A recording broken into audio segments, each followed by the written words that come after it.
Vamos lá então, né, gente? Tá. Vou ler aqui a ata, tá bom, Cleiton? Presta atenção na ata, hein?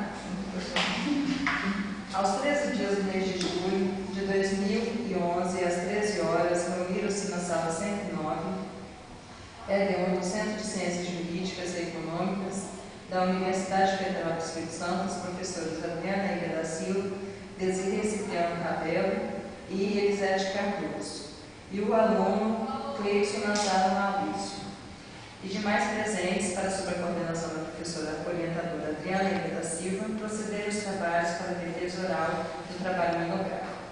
Em seguida, a coordenadora apresentou o aluno e demais presentes o resultado da avaliação realizada. O aluno obteve as seguintes notas: apresentação e defesa oral, 9. Trabalho de conclusão de curso, 9. Processo de orientação, 9. Média final, 9.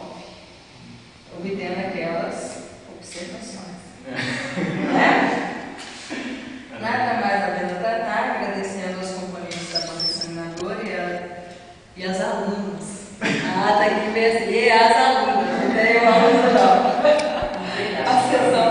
É que tem uma questão de gênero. E olha que hoje tem a maioria, gente. A sessão foi encerrada e eu, Adriana Eira da Silva, notei a presente ata que vai por mim assinada e pelos integrantes da banca examinadora.